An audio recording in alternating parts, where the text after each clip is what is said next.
And I was assured that my experience, my observations and conclusions would be different if I was just somewhere else.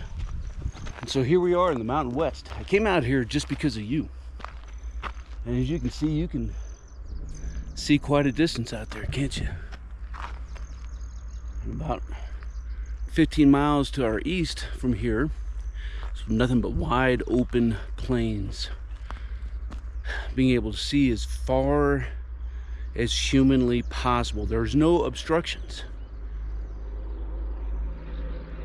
And you told me that rifle selection should be based off of the terrain that you are in.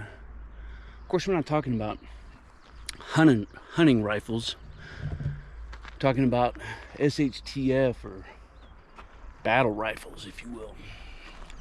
Something that is inherently put together for one purpose, and that's for engaging a two-legged creature, not a four. See out here, yes, you can see a ways off, but it's only because we're thinking about the macro and not the micro. How far can you actually see? We'll test this here as well as down out into the valley. But sure, you look off in the horizon, man, and you can't see a thing. Makes it a little bit more of a challenge to estimate range.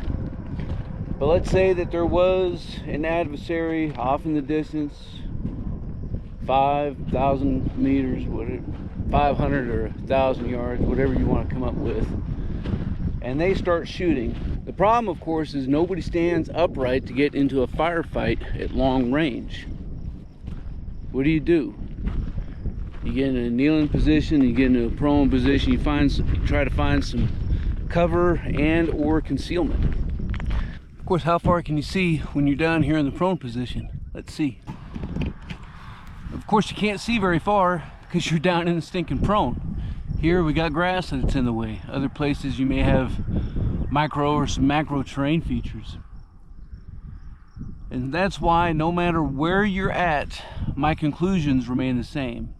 That the best SHTF or battle rifle is going to be something that's probably chambered in 5.56. It's probably shoulder fired, semi-automatic, and takes a magazine that holds probably 30 rounds.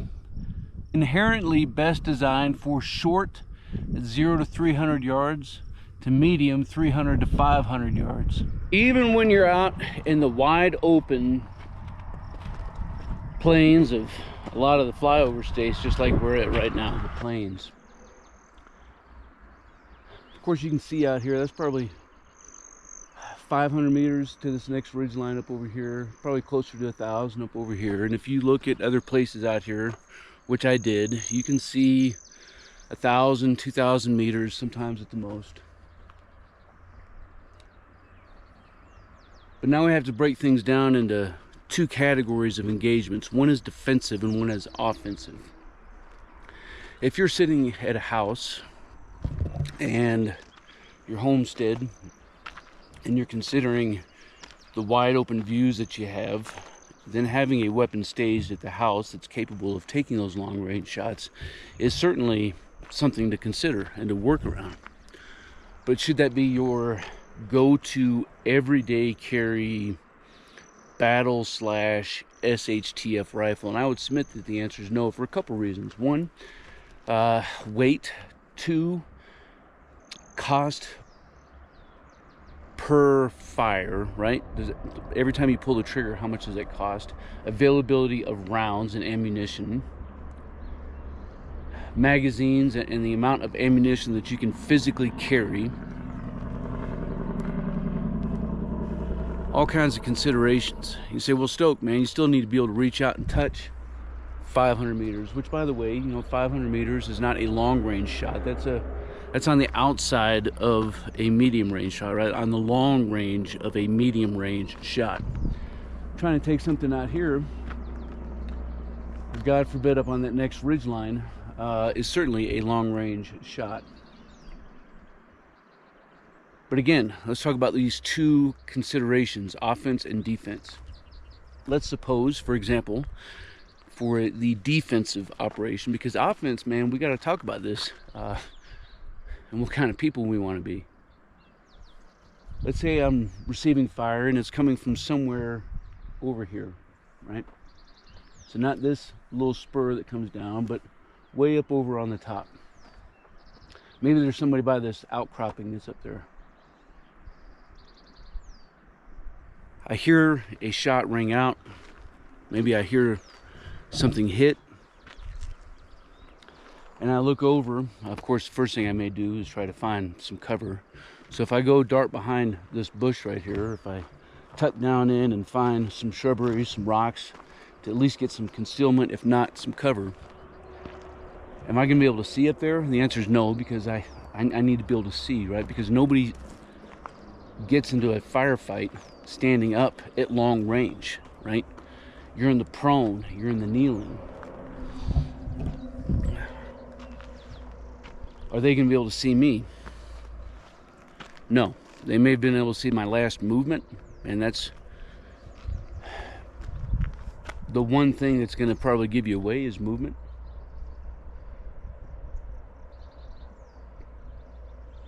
Are they going to be able to effectively engage? Are they going to have precision in their shooting? This is another good reason not to advocate something like a 7mm Magnum as a SHTF rifle. Because yes, you can engage, 500, 600, 700 meters pretty effectively. But how many rounds is it going to take for you to be able to effectively engage 800 meters or 1,000 meters? And how much is that going to cost you? Man, if you want to get into long range shooting, by all means. But again, we're not talking about hunting mule deer or antelope or something. That's one of everybody's, it's where we make a mistake sometimes, right? Like, nobody, I don't even care if you're hunting, nobody's going to shoot from this ridge line to that ridge line unless they have one additional item in their kit bag. I don't care how much meat we're talking about. Unless you're just after a skull and a rat. Because now you gotta walk down, up, over, across the river, and back up. And then you gotta get it back over here, right? Let's not be stupid. So you're in a defensive operation. Are you going to engage back after you've found some cover and some concealment? Even if you had a 7mm Magnum, how long is it going to take you to accurately deduce what that range is? And you still don't even know where they're shooting from. You just know that they're up over there, right? A long freaking ways away. So unless you also carry around a rangefinder, you're kind of shit out of luck. Other than just using your deduction. And maybe you have a good quality scope that you can do some range finding with. Maybe all you're left with is some iron sights and you've practiced enough to know what your MOA is on that front sight. So you've deduced what your range is. You've estimated it. Are you going to engage? And I would dare say that the answer is not only no, but hell no. Why? Because that sound after your movement is going to give your current location away, right? You just got some cover and concealment. You do something again, and they already had a bead on you once. They may get you again.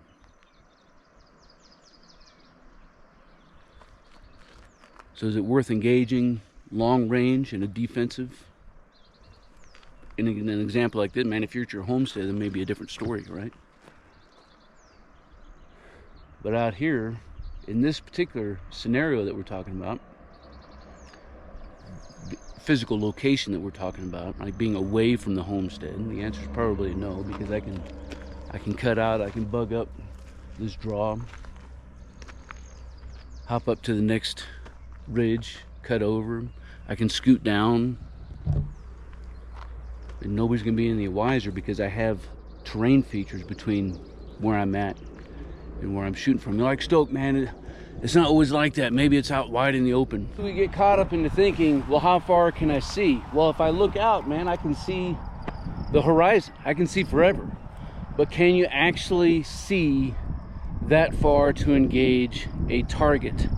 Well, obviously you can't do it here, and so you're not gonna be able to do it pretty much anywhere else that you're at. How about offensive operations? Maybe you see on this next ridge line up over here that there's an encampment, and you suspect that they're raiders, or you just want to go raid their shit, right? That's so many people's plan if it hits the fan, is I'm just going to take what everybody else has been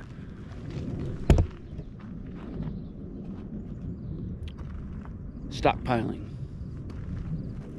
Do you know anybody like that? Have you heard this ideology in the past? I'm just going to take what somebody else has. So maybe this is you. You want to be in the offense. You want to go over there and you want to take their shit.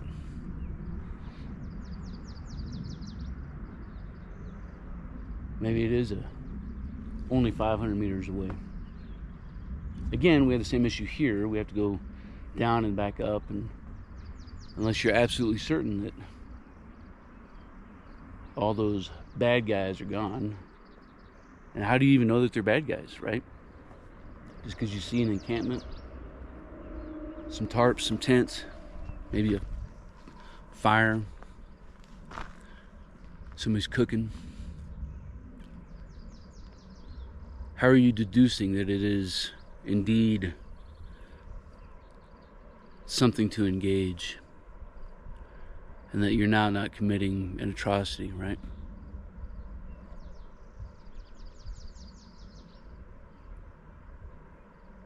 Maybe you have positive identification. You know that they're bad guys over there. And I could argue, and you could argue, that the best place as far as distance is concerned to engage from would be long range, right? Is the max capability of your weapon, specifically of your most casualty producing weapon, right? Now, a bolt fired weapon is not going to be the most casualty producing weapon on the market, right? We know this. It's probably something that's going to be magazine fed, gas powered, shoulder fired, semi-automatic. Probably has something like 30 rounds in magazine.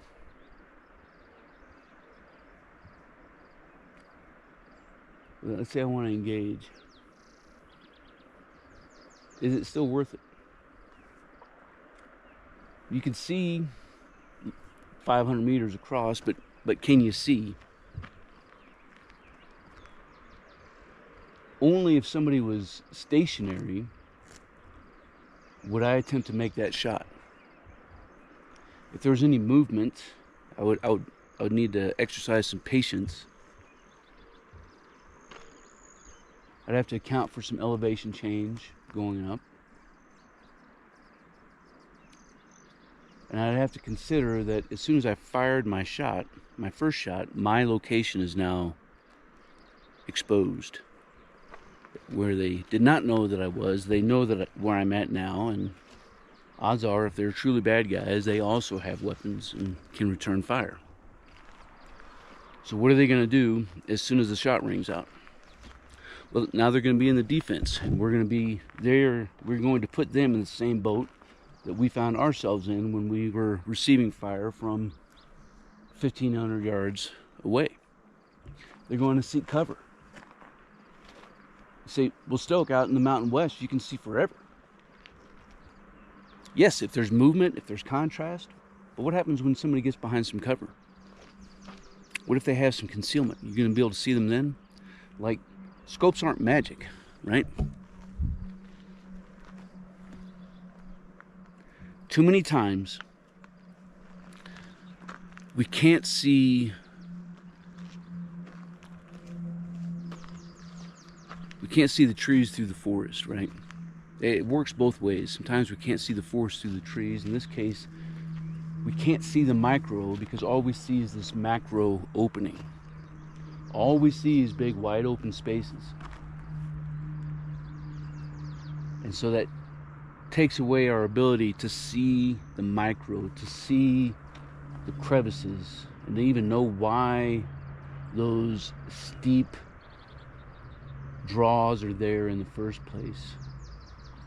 Or to be able to see the things that we can't see, right? To deduce the things that we can't see. Whether it's actual cover, whether it's concealment. Just because you think that you can see forever doesn't mean that you can actually see forever.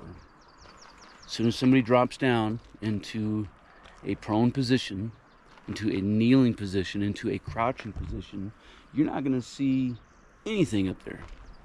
Again, unless you have, a super duper expensive scope, which again I would argue is great, well and good for hunting, well and good to be maybe over your door at your homestead, not down in your mom's basement where you only take it out and shoot once a year.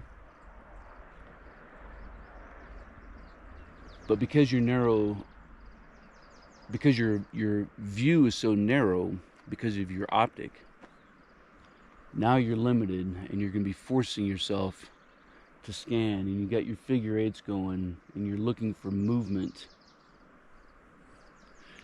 And even with a great scope, you may not be able to see it, and the thermal scope's not going to do you jack unless they're out in the open and they're moving. I don't know, team, there's a lot to consider, right? What kind of person do you want to be? Do you want to be the kind of person who's becoming the raider, to going out and taking what is not yours? If you tell yourself that that's who you are going to be, well, A, you can pop smoke. You can pound sand. Because I ain't got no business with you. And of course, you can stay here. I can't force you to leave. But odds are you're lying to yourself. Because if you're not living that way now, you're probably not going to live that way then.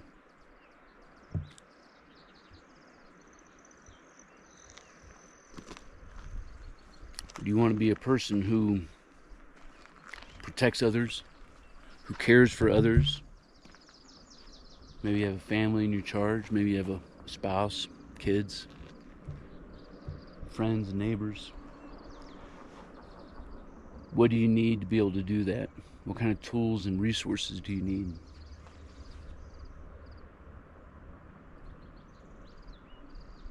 Team, I appreciate you guys.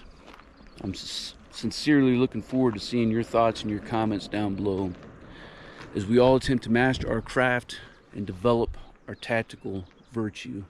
Make sure you do leave some comments about what is the best SHTF rifle. Does terrain actually dictate your weapon selection? And anything else that you got. We'll keep this conversation rolling.